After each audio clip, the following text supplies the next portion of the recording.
का नहीं, जो हनुमान का नहीं, वो किसी काम का नहीं। और धनुष्य बाण उसका नहीं, वही रिजल्ट। नमस्कार, मैं हूं आपके साथ सृष्टि श्रीवास्तव। इलेक्शन कमीशन ने एकनाथ शिंदे गुट को असली शिवसेना मान लिया है, जिसके बाद से उद्धव गुट को जबरदस्त मिर्ची लगी है। जुलाई से जो पार्टी की लड़ाई शुरू हुई थी वो अब जाकर खत्म हुई है। जहां एक तरफ शिंदे गुट जश्न मना रहा है तो वहीं दूसरी तरफ उद्धव गुट जबरदस्त तरीके से भड़का हुआ है। ऐसे में उद्धव ठाकरे के जले पर नमक छिड़कने का काम भाजपा सांसद नवनीत राणा कर रही है, जहां उन्होंने ऐसा तंज कसा है कि उद्धव गुट और भी ज्यादा भड़क सकता है। चलिए आपको भी बताते हैं कि नवनीत राणा ने ऐसा क्या कह दिया है।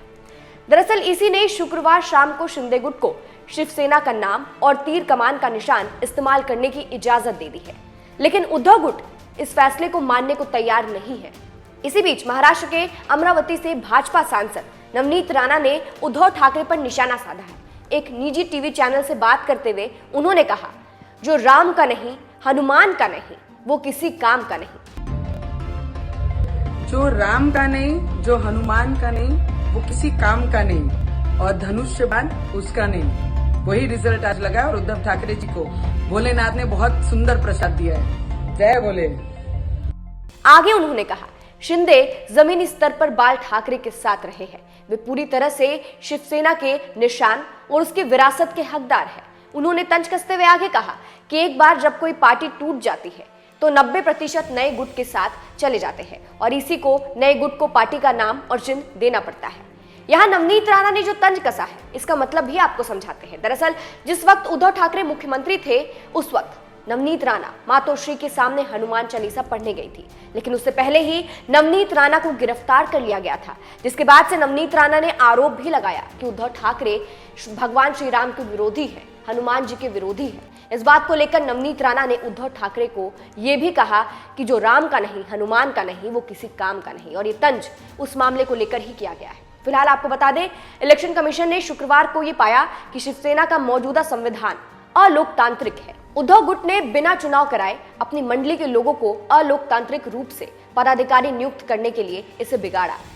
इसी के फैसले पर महाराष्ट्र के मुख्यमंत्री एकनाथ शिंदे ने कहा, ये हमारे कार्यकर्ताओं, सांसदों, विधायकों, जनप्रतिनिधियों और लाखों शिव सैनिकों सहित बाल साहेब और आनंद दिघे की विचारधाराओं की जीत है।